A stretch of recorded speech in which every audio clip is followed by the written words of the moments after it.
ഈ വീഡിയോയിൽ മിഡിൽ ഈസ്റ്റുമായിട്ട് ബന്ധപ്പെട്ടാണ് ഏറ്റവും കൂടുതൽ ഫോക്കസ് ചെയ്ത് നോക്കുന്നത്. ഇതിൽ നമ്മൾ മുഹമ്മദ് അബ്ബാസ്, പാലസ്തീനിയൻ അതോറിറ്റിയുടെ നേതൃത്വത്തിലുള്ള അബ്ബാസിന്റെ പ്രതിസന്ധി എന്താണെന്ന് പറഞ്ഞാൽ, അബ്ബാസ് 2006 മുതൽ ഇതുവരെ ഇലക്ഷൻ ഫേസ് ചെയ്തിട്ടില്ല. അതായത് 2023 ഹമാസ് ഇസ്രായേലിന്റെ ഉള്ളിൽ ഈ ഒക്ടോബർ 7 ഈ ആക്രമണം നടത്തുന്നത്. പക്ഷെ 2023 വരെ ഈ അബ്ബാസ് എന്തുകൊണ്ടാണ് ഇലക്ഷൻ ഫേസ് ചെയ്യാൻ ഈ ഒരു മടി കാണിച്ചു നിന്നത്? അതായത് പദവി മോഹം എല്ലാവർക്കും ഉണ്ടാവും, ഇല്ലാന്നില്ല. അതായത് ഈ അബ്ബാസിനെ ഫണ്ട് ചെയ്യുന്ന കുറേ രാജ്യങ്ങളുണ്ട്. രാജ്യങ്ങൾ എന്ന് പറഞ്ഞാൽ ആ രാജ്യങ്ങളിലുള്ള ഈ ഒരു തീവ്ര നിലപാടുള്ള ആശയത്തിനെ സപ്പോർട്ട് ചെയ്യുന്ന കുറേ ആൾക്കാർ ഇൻഡയറക്റ്റ് ആയിട്ട് തന്നെ അവർ ആ രാജ്യങ്ങളിൽ നിന്നും പ്രവർത്തിക്കുന്നുണ്ട്. ആ പ്രവർത്തിക്കുന്ന രാജ്യങ്ങൾ ഇന്ന് നിരുപാധികം പാലസ്തീനെ പിന്തുണയ്ക്കണം എന്നുള്ള നിലയിൽ പാലസ്തീൻ രാജ്യം ഉണ്ടാക്കണം, പാലസ്തീൻ്റെ രാജ്യം ഉണ്ടാക്കേണ്ട സമയം അതിക്രമിച്ചിരിക്കുന്നു എന്നുള്ള നിലയിലൊക്കെ സ്റ്റേറ്റ്മെന്റുകളൊക്കെ പുറത്തുവിടുന്നുണ്ട്. അതായത് കോമൺലി ഒരു 2 സ്റ്റേറ്റ് തിയറി പൊതുവിൽ നിലനിൽപ്പുണ്ട്. ഇത് ഈ 2 സ്റ്റേറ്റ് തിയറിക്കും അപ്പുറമുള്ള കാര്യമാണ് ഞാൻ പറയുന്നത്. അതായത് 2 സ്റ്റേറ്റ് തിയറി എന്ന് പറയുന്നത് കോമൺ ആയിട്ട് പൊതുവിൽ ഇന്ത്യ ഉൾപ്പെടെയുള്ള പല രാജ്യങ്ങളും അതിനെ പിന്തുണയ്ക്കുന്നുണ്ട്.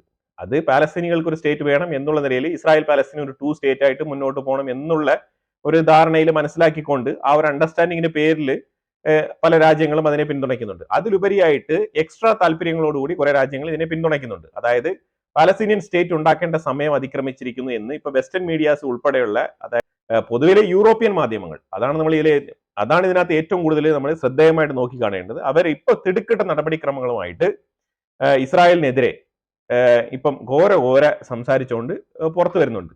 ഇത്രയും നാളും ഇസ്രായേലിനെതിരെ സംസാരിച്ചതുപോലെയോ അല്ലെങ്കിൽ ഇത്രയും നാളും ഇസ്രായേലിനെതിരെ ഉണ്ടായിരുന്ന ഒരു രീതിയല്ല ഇപ്പോഴ് കുറെ രാജ്യങ്ങൾ, അതിന് നമുക്ക് ലിസ്റ്റ് എടുത്ത് പേരെടുത്ത് പറഞ്ഞു കഴിഞ്ഞാൽ Norway, Finland, Denmark, Canada, UK, ഇതേപോലത്തെ കുറെ രാജ്യങ്ങളുണ്ട്. ഇങ്ങനെ ലിസ്റ്റ് ചെയ്ത് നമുക്ക് എടുത്തുകൊണ്ട് പോകാൻ പറ്റുന്ന രീതിയിലുള്ള രാജ്യം, അതായത് more than Arab countries, Arab രാജ്യങ്ങളെക്കാളും ഏറ്റവും കൂടുതൽ താല്പര്യത്തോടു കൂടി വരുന്ന കുറച്ച് യൂറോപ്യൻ രാജ്യങ്ങളുടെ പേരാണ് ഞാൻ ഈ പറഞ്ഞത്. അപ്പൊ ഇപ്പൊ നിലവില് ഇസ്രായേലിന്റെ മേലിൽ ഈ ഒരു ഹൈ പ്രഷർ കൊണ്ടുവരാനുള്ള ഈ ഒരു തീരുമാനം, തിടുക്കിട്ട തീരുമാനം എന്തിനാണെന്ന് പറഞ്ഞാല്, ഇന്നലെ വാൾ സ്ട്രീറ്റ് ജേർണൽ ഒരു ആർട്ടിക്കിൾ പുറത്തിറക്കിയിരുന്നു. ആ ആർട്ടിക്കിളിൽ വളരെ വ്യക്തമായിട്ട് പറയുന്നുണ്ട് 75% ഗാസ ഇസ്രായേലിന്റെ കൺട്രോളിലാണ്. അത് ഭാഗികമായിട്ടായാലും ശരി, പൂർണ്ണമായിട്ടായാലും ഇസ്രായേലിന്റെ കൺട്രോളിലാണ് 75% ഗാസ. ഇന്നൊക്കെ കാൻയൂണിസ് പ്രദേശത്തൊക്കെ നല്ല രീതിയിലുള്ള ആക്രമണമാണ് ഇസ്രായേൽ അവിടെ കാഴ്ചവെക്കുന്നത്. ഇനി ഇസ്രായേലിനെ മോണിറ്റർ ചെയ്യാം എന്നുള്ള രീതിയിലേക്ക് പല സംഘടനകളും ഈ ഇടപെട്ട കാലത്ത് ഗാസയെ മോണിറ്റർ ചെയ്യാൻ വേണ്ടിയിട്ട് വന്നിട്ടുണ്ടായിരുന്നു. ഈ വന്നു പോകുന്ന ആൾക്കാർ, അതായത് യൂറോപ്യൻ യൂണിയൻ എന്ന് അവർ ഒന്നിക്കുന്ന സമയത്ത് അവർ ഇസ്രായേലിനെതിരെ പല സ്റ്റേറ്റ്മെന്റുകളും പല നിയന്ത്രണങ്ങളും പല സാങ്ഷൻസ് ഒക്കെ കൊണ്ടുവരണം എന്നൊക്കെ പറയുന്നെങ്കിലും ഡയറക്റ്റ് ആയിട്ട് ഗാസ വിസിറ്റ് ചെയ്യുമ്പം അവർക്കൊന്നും തന്നെ പറയാനില്ല എന്നുള്ളൊരു അവസ്ഥയാണ്. കാരണം ഗാസയിൽ ഞാൻ പറഞ്ഞല്ലോ, ഗാസയിൽ ഇസ്രായേൽ വളരെ ഫ്രീ ആയിട്ടുള്ള ഒരു പ്ലാൻ ആണ് ഉദ്ദേശിക്കുന്നത്. ഈ ഫ്രീ ആയിട്ടുള്ള ഒരു പ്ലാൻ എന്ന് പറഞ്ഞാൽ ഇപ്പൊ നിലവിൽ ഹമാസിന്റെ കൺട്രോളിലാണ് ഗാസ ഉള്ളത്. അപ്പൊ ഈ ഉണ്ടായിരുന്ന ഗാസയിൽ ഇപ്പൊ 75% ഇസ്രായേൽ ആ ഒരു ലാൻഡ് കൈക്കലാക്കിയിട്ടുണ്ട് എങ്കിലും ഇപ്പോഴും ഈ ഹമാസിന്റെ കൺട്രോളിലാണ് ഈ ജനങ്ങൾ ഈ ടെന്റുകളുടെ ഉള്ളിൽ, കൂടാരങ്ങളുടെ ഉള്ളിലൊക്കെ കഴിഞ്ഞുകൂടുന്നത്. അപ്പൊ ഇവരുടെ ഡയറക്റ്റ് കൺട്രോൾ, ഈ ജനങ്ങളുമായിട്ടുള്ള ഒരു കമ്മ്യൂണിക്കേഷൻ ഇതുവരെ ഇസ്രായേലിന് എസ്റ്റാബ്ലിഷ് ചെയ്യാൻ പറ്റിയിട്ടില്ല. പക്ഷെ അതേസമയം ഈ ഒരു എയ്ഡ് ഇസ്രായേലിന്റെ കൺട്രോളിൽ വരുന്നതോടുകൂടി ഈ ജനങ്ങളെ ഇസ്രായേലിന്റെ കൺട്രോളിലേക്ക് കൊണ്ടുവരാൻ കഴിയും എന്ന് ഇസ്രായേൽ വിശ്വസിക്കുന്നുണ്ട്. കാരണം ഇസ്രായേലിന്റെ ഉള്ളിലും ഇതേപോലെ അറബ് കമ്മ്യൂണിറ്റിയിൽപ്പെട്ട മുസ്ലിംസ് താമസിക്കുന്നുണ്ടല്ലോ, അവർക്കൊന്നും യാതൊരു പ്രശ്നങ്ങളും ഇതുവരെ സംഭവിച്ചിട്ടില്ല. അപ്പൊ അതുകൊണ്ട് തന്നെ ഈ ഗാസയ്ക്കുള്ളിൽ ഉള്ള ജനങ്ങളെ, അതായത് പൊതുവിൽ മാന്യമായിട്ട് ജീവിക്കണം എന്ന് വിചാരിക്കുന്ന ജനങ്ങളെ ഇസ്രായേലിന്റെ കൺട്രോളിൽ എയ്ഡ് കൊടുത്തുകൊണ്ട്, അതായത് ഇത്രയും നാളും ഹമാസ് ചെയ്തുകൊണ്ടിരുന്ന വിറ്റുകൊണ്ടിരുന്ന എയ്ഡ് ഇസ്രായേൽ വളരെ ഫ്രീ ആയിട്ട് കൊടുത്തുകൊണ്ട് ഈ ഒരു മേഖലയിലേക്ക് കടന്നു വരാൻ ശ്രമിക്കുന്നുണ്ട് ഇസ്രായേൽ.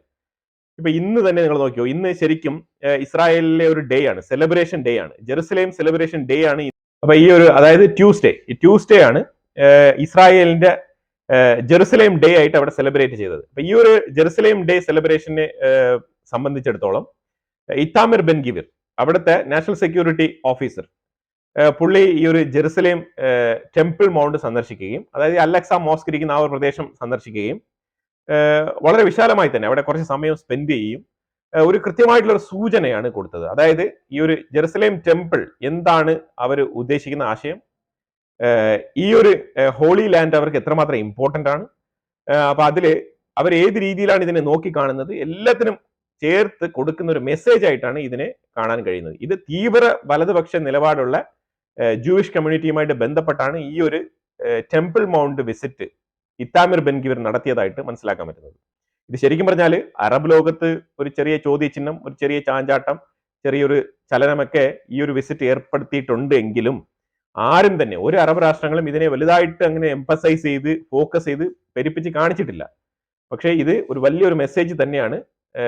മറ്റുള്ള ഇതുപോലത്തെ വിഷയങ്ങളെയൊക്കെ ശരിക്കും പറഞ്ഞാല് തീവ്ര നിലപാടുള്ള ആൾക്കാരാണ് ഏറ്റവും കൂടുതൽ ശക്തമായി പ്രതികരിക്കുകയും ഇതിനെ നോക്കിക്കാണുകയും ചെയ്യുന്നത്.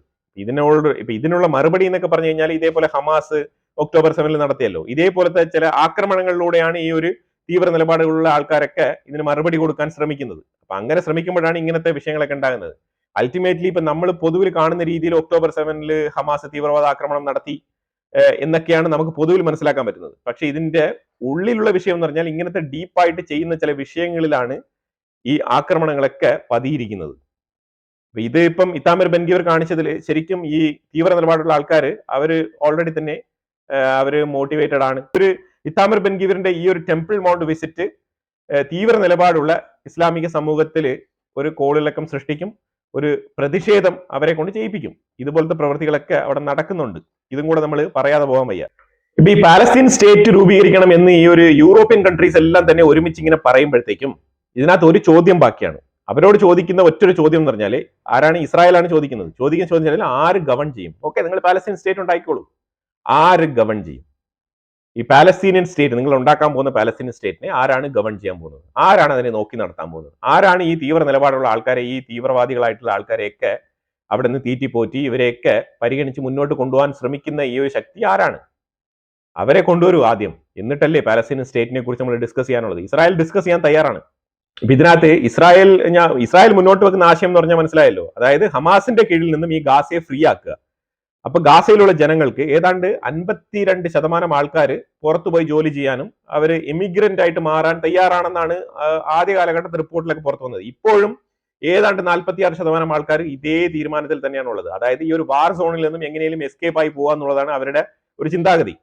ഈ ഒരു ചിന്താഗതി ഭൂരിപക്ഷം ആൾക്കാരിലും ഉണ്ട് എന്നാണ് ഇസ്രായേലിന്റെ സൈഡിൽ നിന്ന് പറയുന്നത്. പക്ഷെ ഹമാസ് അതിനെ നിഷേധിക്കുകയാണ്. ഹമാസ് പറയുന്നത് ഇല്ലല്ല, ഞങ്ങൾക്ക് ഈ ഒരു ലാൻഡ് വേണം. അപ്പൊ ഹമാസിനെ പേടിച്ചിട്ട് ഹമാസുമായിട്ട് ഒത്തുചേർന്ന് നിൽക്കുന്ന ആൾക്കാരെല്ലാം തന്നെ ഈ ഒരു ഗാസ ലാൻഡിൽ തന്നെ തുടരണം എന്നാണ് അവരുടെയൊക്കെ അഭിപ്രായമായിട്ട് പുറത്തു വരുന്നത്. ഇതിനകത്ത് ശരിക്കും ഇപ്പൊ കലക്കവെള്ളമാണ്. ഈ കലക്കവെള്ളത്തിൽ നമുക്ക് ഒന്നിനെ പറയാൻ കഴിയില്ല. പക്ഷെ ഇതിനകത്ത് ഇസ്രായേൽ കൃത്യമായിട്ടുള്ള ഈ ഒരു 75% എന്നുള്ളത് ഒരു 100% അല്ലെങ്കിൽ ഒരു 90% എങ്കിലും ഈ ഒരു ഗാസ ഇസ്രായേലിന്റെ കൺട്രോളിൽ വിത്ത് എയ്ഡ് സപ്പോർട്ടോട് കൂടി കിട്ടിക്കഴിഞ്ഞാൽ അപ്പൊ ഹമാസ് നിർവീര്യമാകും. ഹമാസിന്റെ ഈ ഒരു എയ്ഡ് ഫുഡ്, ജനങ്ങൾക്ക് ഭക്ഷണം കൊടുക്കുമ്പോഴാണല്ലോ കൂടുതൽ അവരെ കൺട്രോൾ ചെയ്യാൻ പറയുക, അവരെ കസ്റ്റഡിയിൽ വെക്കാൻ പറ്റുക. ആ ഒരു കസ്റ്റോഡിയൻ പൊസിഷൻ ഹമാസിന് നഷ്ടപ്പെടും എന്നേക്കുമായിട്ട്, ഈ ഒരു എയ്ഡും കൂടെ മാറിക്കഴിഞ്ഞാൽ. അപ്പൊ അങ്ങനെ നഷ്ടപ്പെടാൻ പോകുന്ന ഈ ഒരു സാഹചര്യത്തിനെ വീണ്ടും പിടിച്ചു നിർത്താൻ വേണ്ടിയിട്ടാണ് ഈ യൂറോപ്യൻ രാജ്യങ്ങളെല്ലാം തന്നെ കഠിനമായ രീതിയിൽ ശ്രമിക്കുന്നത്. അതായത് ഇസ്രായേൽ കുറച്ചായിട്ട് അവരുടെ വിജയത്തോട് അടുക്കുന്നു എന്നുള്ളതാണ് ഇതിന്റെ സൂചന. ഈ സൂചനയാണ് ഈ യൂറോപ്യൻ രാജ്യങ്ങൾ ഇത്രമാത്രം അഗ്രസീവായിട്ട് ഇസ്രായേലിനെതിരെ ഇപ്പോൾ കടന്നു വരാനുള്ള സാഹചര്യത്തിന് രൂപം കൊടുക്കുന്നത്. നിലവിൽ നടത്തിയ സർവേ പ്രകാരം 81% ആൾക്കാരും പാലസ്തീനിലെ മുഹമ്മദ് അബ്ബാസിനെ പിന്തുണയ്ക്കുന്നില്ല എന്നാണ് മനസ്സിലാക്കേണ്ടത്. വെറും 6% ആൾക്കാർ മാത്രമായിരിക്കും ഇപ്പോൾ ഒരു ഇലക്ഷൻ നടത്തി കഴിഞ്ഞാൽ മുഹമ്മദ് അബ്ബാസിന് വോട്ട് ചെയ്യാൻ പോകുന്നത്. ഇപ്പൊ നിങ്ങൾ പ്രത്യക്ഷത്തിൽ മനസ്സിലാക്കി കഴിഞ്ഞാൽ ഈ പാലസ്തീൻ എന്ന് പറഞ്ഞ ജുദേയ സമാരിയ ഭാഗത്തുള്ള കാര്യമാണ് ഞാൻ പറയുന്നത്. ഈ ജുദേയ സമാരിയയില് ഇവർക്ക് കിട്ടാൻ പോകുന്ന ഈ വോട്ടിന്റെ എണ്ണമാണ് ഈ ഒരു 6% എന്നുള്ളത്. ആർക്ക്? ഈ ഒരു പാലസ്തീനിയൻ അതോറിറ്റി ഭരിച്ചുകൊണ്ടിരിക്കുന്ന ഈ മുഹമ്മദ് അബ്ബാസിന്.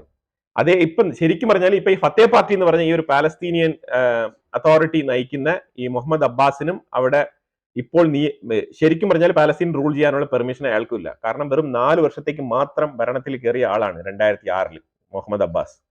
ഇപ്പോഴും അയാൾക്ക് 4 വർഷം പൂർത്തിയായിട്ടില്ല. അതാണ് മനസ്സിലാക്കേണ്ടത്.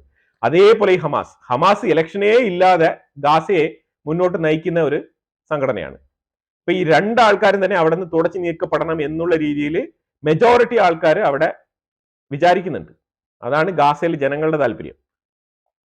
ഇനിയിപ്പോ ഇതിനകത്ത് ഇസ്രായേൽ ആയിക്കോട്ടെ, ഇനിയിപ്പോ ഏത് ഗ്ലോബൽ സംഘടനകൾ വന്ന് ഇത് നിയന്ത്രിക്കാൻ ശ്രമിച്ചാലും ഗാസ എന്ന് പറയുന്നത് തികച്ചും ഇസ്രായേൽ എന്താണോ ഉദ്ദേശിച്ചത് അതേ രീതിയിൽ മുന്നോട്ട് നീങ്ങുന്ന ഒരു സാഹചര്യമാണ് നമുക്കിപ്പോൾ കാണാൻ കഴിയുന്നത്. അമേരിക്കയൊക്കെ പറയുന്ന പോലെ ഡെമോക്രസി എന്ന് പറഞ്ഞ സാധനം അവിടെ ഇല്ല. അത് ഒന്നാമത്തെ കാര്യം. പിന്നെ ആരുടെ ബലത്തിലാണ് ഈ അബ്ബാസ് ഇത്രയും കാലം ഈ ഒരു പൊസിഷനിൽ തുടരുന്നത്? 2006 മുതൽ 2023 വരെ, 24 ഇപ്പം 25 വരെ തുടരുന്നത് ആരുടെ ബലത്തിലാണെന്ന് പറഞ്ഞാൽ കുറെ അദൃശ്യ ശക്തികൾ ഫണ്ട് ചെയ്യുന്നുണ്ട്. ഇൻക്ലൂഡിങ് അമേരിക്ക ഉൾപ്പെടെയുള്ള ഫണ്ടിങ്ങിന്റെ കാര്യമാണ് ഞാൻ പറയുന്നത്. അപ്പൊ ഇതിനകത്ത് ഈ ഇസ്രായേലിനെതിരെ പോയി പടപൊരുതുന്ന, ഇസ്രായേലികളെ ഉപദ്രവിക്കുന്ന, ജൂവിഷിനെ ഉപദ്രവിക്കുന്ന ആൾക്കാരെ സ്റ്റൈഫൻഡ് കൊടുത്ത് അവരെ സംരക്ഷിക്കുന്നുണ്ട്. ഇസ്രായേലിന്റെ ജയിലിൽ കിടന്നിട്ട് മോചിതരാകുന്ന ആൾക്കാർക്ക് സ്റ്റൈഫൻഡ് കൊടുക്കുന്നുണ്ട്. കോടിക്കണക്കിൽ, മില്യൺ കണക്കിൽ, ബില്യൺ കണക്കിൽ പൈസ ചെലവാക്കിക്കൊണ്ട് ഈ ഒരു സംരംഭം മുന്നോട്ട് പോകണം എന്ന് നിർബന്ധമായിട്ട് ശാഠ്യം പിടിക്കുന്ന കുറെ ശക്തികൾ ഇതിന്റെ പുറകിലുണ്ട്. ഇത് നമുക്ക് പല പേരുകളും പറയാം. ഖത്താർ ആവാം, ഈജിപ്ത് ആവാം, അല്ലെങ്കിൽ അമേരിക്കയിൽ നിന്നുള്ള ഫണ്ടിങ് ആവാം, അല്ലെങ്കിൽ യൂറോപ്യൻ രാജ്യങ്ങളിലുള്ള തീവ്ര നിലപാടുള്ള ആൾക്കാരുടെ സംഘടനകളാവാം, പല സംഘടനകളാവാം.